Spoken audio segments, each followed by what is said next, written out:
శుక్రవారం పూజ అయిపోయింది. నాకు శుక్రవారం అంటే చాలా ఇష్టం.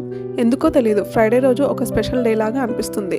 నాకు ప్రతి ఫ్రైడే ఒక పండగలాగే ఉంటుంది. నిజంగా పండగల కంటే కూడా నేను ఈ ఫ్రైడే రోజే ఎక్కువ ఇష్టంగా ప్రశాంతంగా పూజ చేసుకుంటాను. ఫ్రైడే అంటే నా రోజు అనిపిస్తుంది. నేను పుట్టింది కూడా ఫ్రైడే రోజే.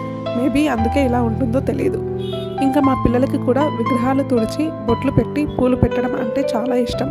ప్రతిసారి చేయలేకపోతారు. త్వరగా లేచి త్వరగా రెడీ అయిన రోజు వచ్చి ఇన్వాల్వ్ అవుతారు. మా బాబు ఇంకా చిన్నప్పుడు అయితే ఏడ్చేవాడు. వాడు లేచేలోపు నా పూజ అయిపోతే అమ్మ నేను చేస్తా అన్న కదా అని. హాలిడేస్లో అందుకే పిల్లల్ని త్వరగా లేపి వాళ్ళతోనే చేయిస్తాను. మా బాబు విగ్రహాలు తుడిచాడు అని పాపని పూలు పెట్టమన్నాను. నేను కూడా పెడతా కదా అమ్మ అని అలిగాడు. సో ఇంకా ముగ్గురం కలిసి పూజ చేసుకున్నాం. హారతి కూడా బాబే ఇచ్చాడు. అన్నీ నేను పక్కన ఉండే చేయిస్తాను జాగ్రత్తగా.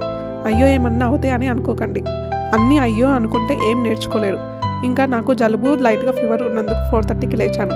యూజువల్గా అయితే నేను ఎవ్రీ ఫ్రైడే 3:30కే లేస్తాను. అందుకే కొంచెం హడావిడిగా పూజ అయింది. ఇంకా పిల్లల్ని కూడా స్కూల్కి పంపించాక ఒక్కదాన్నే కూర్చొని లింగం పూజ చేసుకొని హనుమాన్ చాలీసా చదువుకున్నాను.